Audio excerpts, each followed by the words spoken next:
예, 그러면 2023년도 저희 신년 기업 설명회에서 파트 2에서는 NTS7의 신약 개발 현황을 설명드리도록 하겠습니다.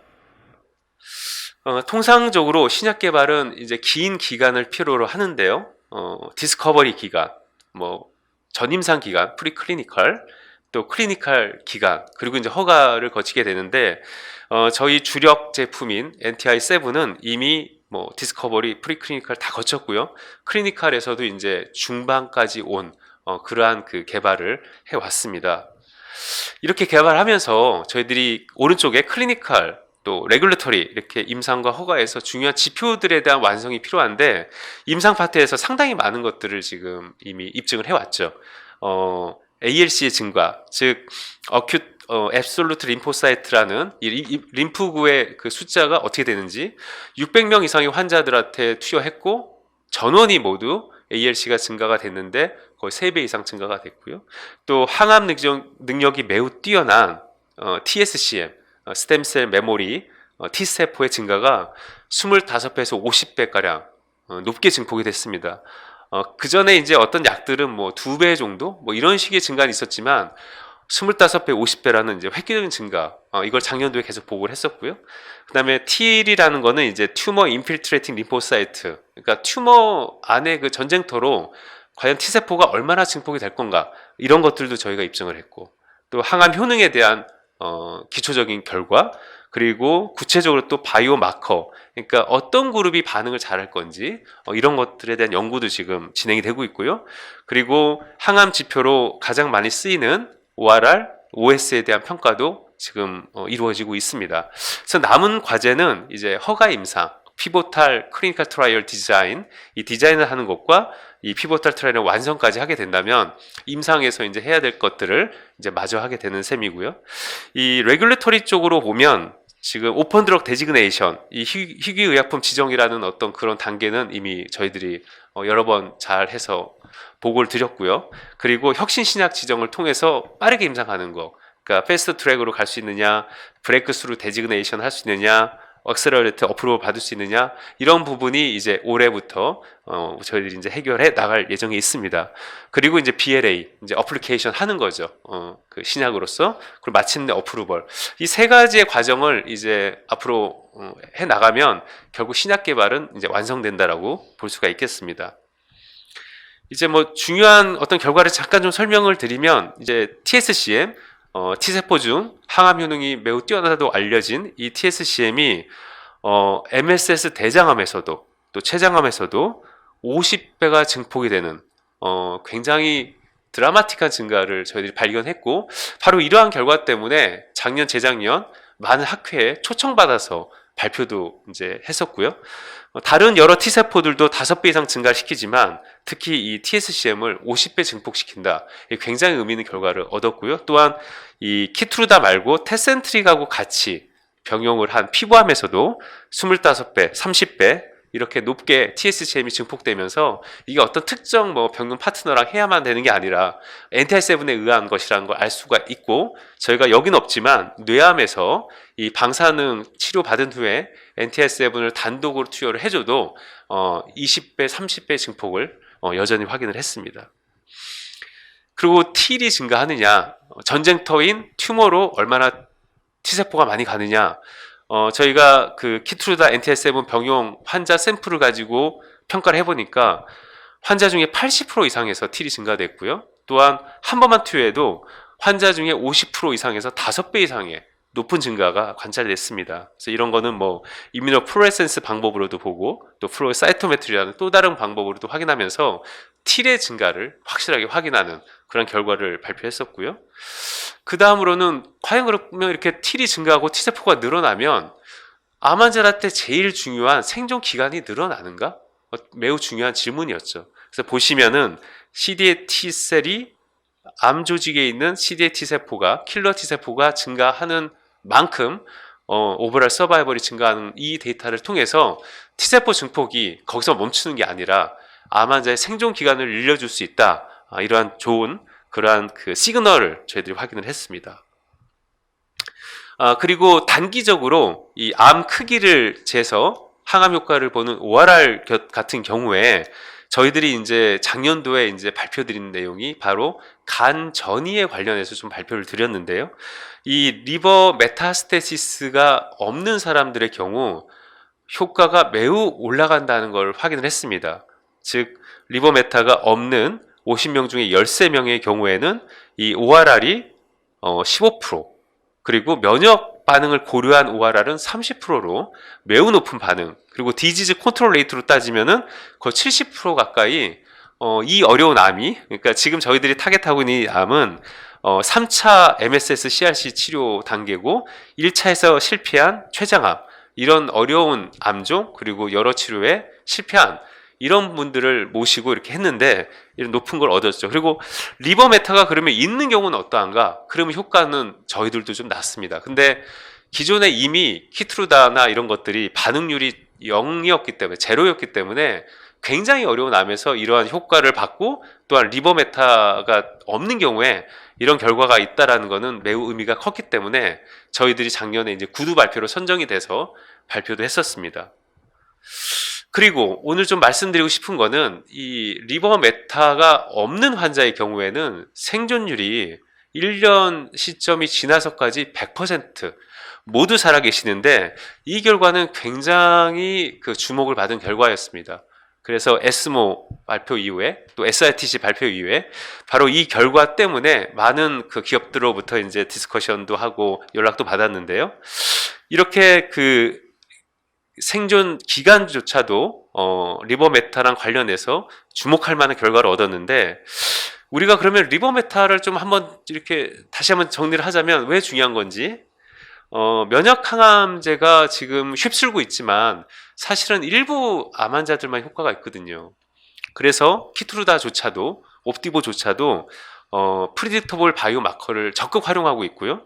PDL1이라든가 MSI 하이라는 이 좀 돌연변이가 많은 그런 암 환자들한테 더 잘 됐기 때문에 그런 사람들만 모아서 이제 허가를 받고 이제 이렇게 하게 됩니다. 그 리버 메타스테시스가 이런 PDL1이나 MSI 하이 같이 아직 인정받지는 못하는 마커지만 이제 점점 주목을 받고 있는데요. 이 사실 메타스테시스는 뭐 간뿐 아니라 폐, 뭐 뇌, 림프절 여러 조직으로 전이가 되는데 전이가 많이 될수록 치료가 어렵습니다.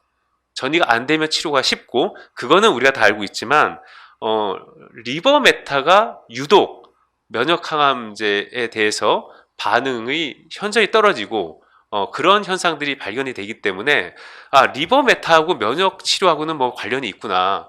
점점 이제 포커스가 되고 있는 그런 상황입니다.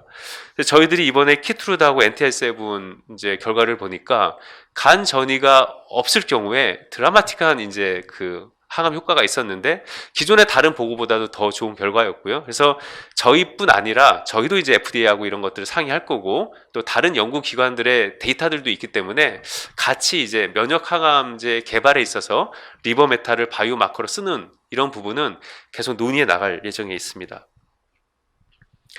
그런데 이제 아까 그 그래프랑 이제 비슷한데요. 생존율을 볼 때 1년 생존율이 얼마나 이제 되는지, 이거를 한번 리버 메타랑 상관없이 그냥 간 전이가 있던 없던 췌장암 환자들 25명 평균적인 결과는 어떤가? 1년 생존율을 보시면은 초록색 그래프 65에서 70%가 살아계시는 걸 알 수가 있습니다. 그렇다면 세컨 라인 이 췌장암, 우리 그 적응증인데 여기서의 그 스탠다드 오브 케어, 그러면 얼마나 살까요? 이럴 경우에 1년 생존율은 23%. 지금 한 3배 정도 차이가 나는데요.